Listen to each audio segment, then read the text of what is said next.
Hello guys, welcome back to my channel. So guys, आज मैं आपके लिए लेके आया कॉल इट लव के एपिसोड 11 के एक्सप्लेनेशन। अगर आपने इससे पहले के एपिसोड नहीं देखे तो आप उन्हें हमारे चैनल पे जाके देख सकते हैं, और साथ ही में मैं उन वीडियो के लिंक नीचे डिस्क्रिप्शन में भी दे दूंगा, तो आप उन्हें भी चेकआउट कर सकते हैं। और मैं आपको रैंडम सीन हटाकर मेन स्टोरी के हिसाब से एक्सप्लेन करूंगा। सो एपिसोड 11 की स्टार्टिंग में यहाँ पे दिखाया जाता है कि वोजू, हाईसेयोंग और उसकी मॉम ना असल में किचन में थे। ये सब मिलकर यहाँ पे खाना बना रहे थे। यहाँ पे फिर वोजू की मॉम मुझसे पूछ रही थी कि तुम्हारे सिर पे चोट कैसे लगी, पर यहाँ पे वोजू तो इस बात को ये कह के टाल देती है कि वो तो सीढ़ियों से नीचे गिर गई थी। बाद में यहाँ पे खाना बनने के बाद ये सभी लोग यहाँ पे मिलकर खाना खा रहे थे। तो यहाँ पे असल में उसकी मॉम ने ना एक स्पेशल डिश बनाई थी। तो यहाँ पे वोजू उससे कहता है कि ये डिश तो तभी बनती है जब किसी का बर्थडे होता है। तो आज किसका बर्थडे है? क्या आज हाईसेयोंग का बर्थडे है? पर यूनजून उससे कह रहा था कि आज हाईसेयोंग का बर्थडे नहीं है, आज बल्कि वोजू का बर्थडे है। तो वोजू की मॉम इन सबसे यहाँ पे कह रहे थे कि खाना खाने के बाद ना प्लेट वहीं पे रख देना, मैं बाद में उन्हें धो दूंगी। फिर खाना खाने के बाद ये सभी लोग वहाँ से बाहर आ रहे थे, जहाँ पे वो बता रहे थे कि असल में ना मॉम को ये बात पता चल चुकी है कि वो घर ना अब हमारे पास नहीं रहा, किसी और ने ही उस घर पे कब्जा कर लिया है, इसलिए शायद हम इस बार अपने जन्मदिन के ऊपर कोई भी केक नहीं ला पाएंगे। तो यहाँ पे इन्हीं बातों के चलते ना यहाँ पे इन दोनों बहनों के बीच में थोड़ी सी अनबन हो जाती है। तो इस बात पे यहाँ पे वोजू उससे कहती है कि तुम्हें ना मॉम का ख्याल रखना चाहिए था कि वो उस घर के अंदर ना जाए, यानी कि उस घर की तरफ वो मुड़ के भी ना देखे, लेकिन तुमने ना ऐसा बिल्कुल भी नहीं किया। और फिर ये ना सभी लोग गुस्से में अपने अपने काम के लिए चले जाते हैं। और जब यहाँ पे वोजू ना असल में अपने ऑफिस की तरफ जा रही थी, तब यहाँ पे रास्ते में ना उसका मन अचानक से बदल जाता है और वो यहाँ पे फिर से अपने घर की तरफ जाने लगती है, जहाँ पे उसकी मॉम ना असल में यहाँ बर्तन धो रही थी और साथ ही में रो भी रही थी।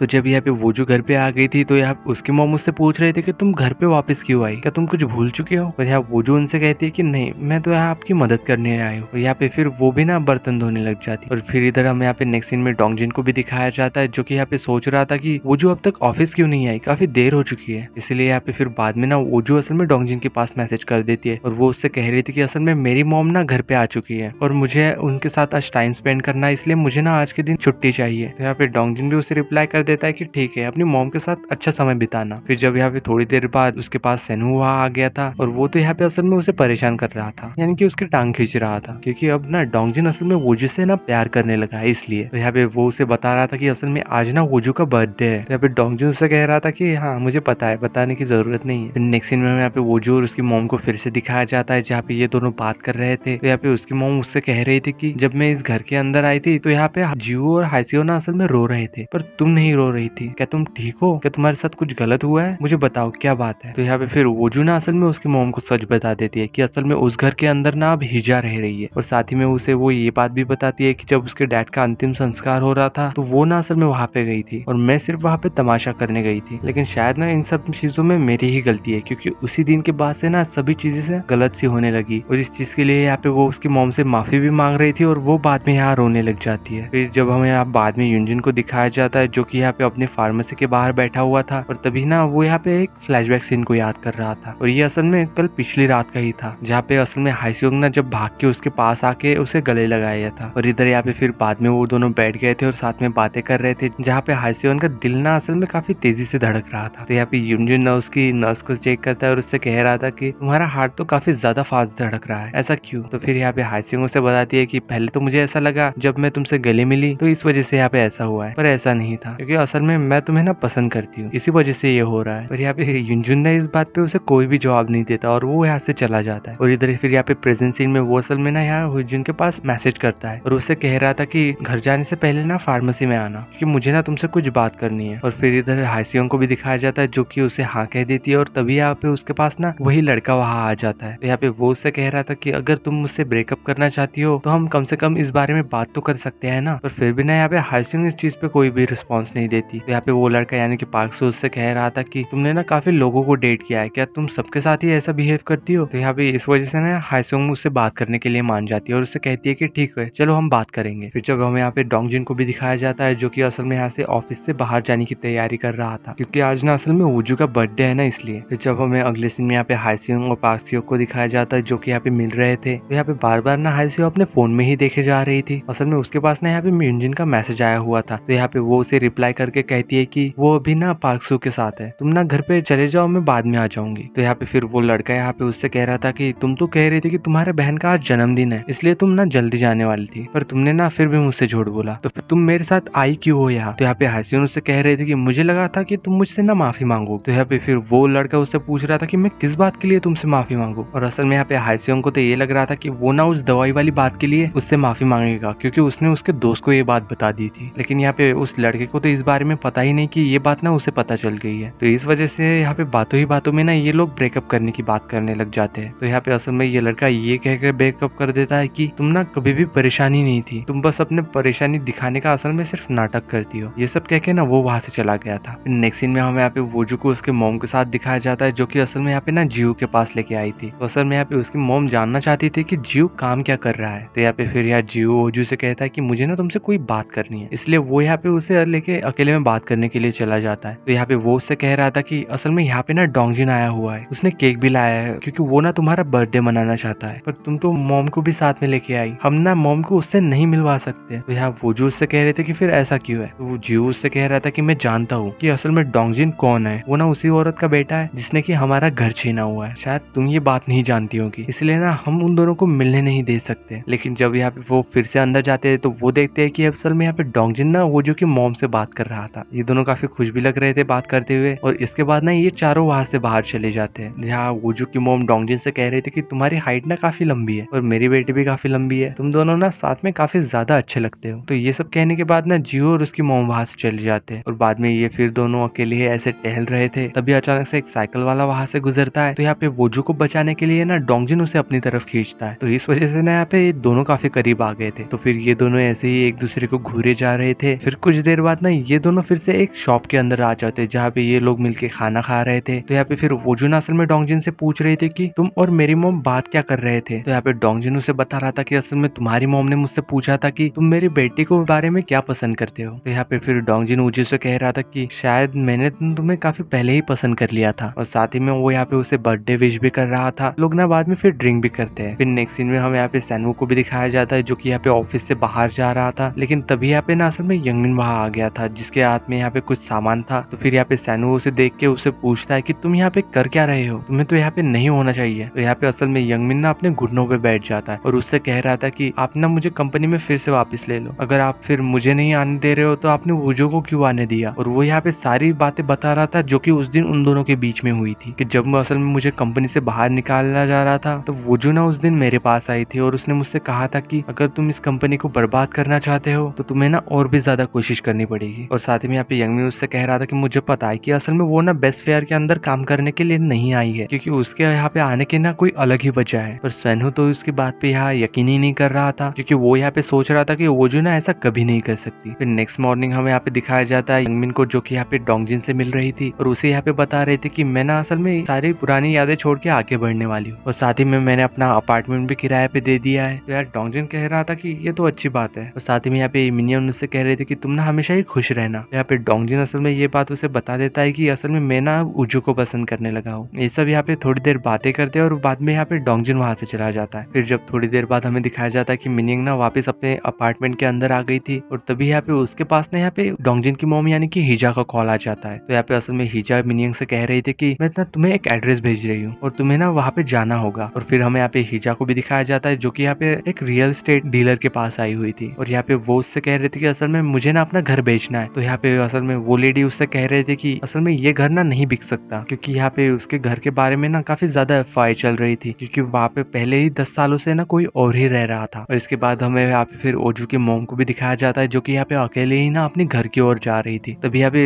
एक गाड़ी के अंदर ना वही आदमी वहाँ आ जाता है, जो कि असल में हिजा के साथ उसके घर के अंदर रहता है। तो यहाँ पे फिर वो ओजू की मॉम को अपना कार्ड देके उससे कह रहा था कि मुझे ना तुमसे कोई बात करनी है। वही दूसरी ओर हमें यहाँ पे हाइसियोंग को भी दिखाया जाता है, जो कि अपने बैंक के अंदर आ चुकी थी। तभी यहाँ पे उसे पता चलता है कि असल में पार्क सियो ने ना असल में सिक्योरिटी गार्ड की नौकरी से रिजाइन कर दिया है, और अब के बाद वो यहाँ पे काम नहीं करेगा। फिर यहाँ पे छुट्टी होने के बाद ना हाइसियोंग असल में फार्मेसी के अंदर आ गई थी, और यहाँ पे वो यूनजिन से मिलती है। तो यहाँ पे यूनजिन से असल में हाइसियोंग से काफी अच्छे से बात कर रहा था, क्योंकि हाइसियोंग ना असल में पार्क सियो के पास चली गई थी। तो यहाँ पे यूनजिन असल में उससे कह रहा था कि मैं ना तुम्हें वैसे तरह से पसंद नहीं करता, क्योंकि मैंने तुम्हारे बारे में कभी उस तरह से सोचा ही नहीं। तो फिर यहाँ पे हाइसियोंग उससे कह रही थी कि मैंने ना असल में पार्क सियो से ब्रेकअप कर लिया है, इसलिए मेरे साथ चलो, मुझे भूख लगी है, मुझे खाना खाना है। बाद में ये दोनों फिर एक रेस्टोरेंट में खाना भी खाने आ जाते हैं, जहाँ हाइसियोंग असल में यूनजिन से कह रही थी कि तुम चिंता मत करो, हूँ, मैं तुम्हें परेशान नहीं करने वाली और ना ही मैं तुम्हें कभी डेट के लिए पूछूंगी। फिर नेक्स्ट सीन में जब हमें यहाँ पे दिखाया जाता है कि असल में सैनू यहाँ वोजू से बात कर रहा था। ये दोनों यहाँ पे टेरेस पे खड़े हुए थे, जहाँ पे सैनू असल में वोजू से डायरेक्ट ही पूछ लेता है कि असल में यंगनी ना मेरे पास आया था और उसने मुझसे कहा था कि तुमने असल में उसकी मदद की थी कंपनी को बर्बाद करने में, क्या ये बात सच है? यहाँ पे वोजू भी असल में उसे सच बता देते हैं कि हाँ ये बात सच है, मैंने उसकी मदद की थी। तो फिर यहाँ पे सैनू उससे कह रहा था कि तुमने ऐसा क्यों किया, पहले तुमने उसकी मदद की फिर तुमने हमारी मदद की, ये सब चल क्या रहा है? और साथ ही में वो उससे कह रहा था कि मैं इन सब सारी बातों को ना सबसे छुपा के रख सकता हूँ, लेकिन जब यहाँ डोंगजिन को ये बात पता चलेगी तब क्या होगा? तुम दोनों एक दूसरे को पसंद करते हो ना, अगर उसे ये फिर बात पता चल गई तो फिर उसे लगेगा कि तुमने ना उसे असल में धोखा दिया है, इसलिए तुम पहले ही उसे सारा सच बता दो। फिर जब हमें यहाँ दिखाया जाता है कि वोजू ना अपने भाई का सामान लेने के लिए असल में डोंगजिन के घर पे आई हुई थी और साथ ही में यहाँ पे फिर वो डोंगजिन के साथ बैठ के खाना भी खाती है और बात भी कर रही थी। खाना खत्म होने के बाद ये दोनों ऐसे ही बैठ के बातें कर रहे थे, तो यहाँ पे डोंगजिन ना असल में उसकी मॉम हिजा के बारे में बता रहा था कि वो ना असल में मेरी सबसे बड़ी कमजोरी है, उस कमजोरी की वजह से ना मेरा बहुत बड़ा फायदा भी उठाया गया है। ये सब बातें उसे बताने के बाद यहाँ पे वो असल में वोजू से पूछ रहा था कि क्या आज रात के लिए तुम यहाँ पे रुकना चाहोगी, और यहाँ पे वोजू भी उसे हाँ कह देती है। और इसी सीन के साथ कॉल इट लव के एपिसोड 11 की एंडिंग होती है।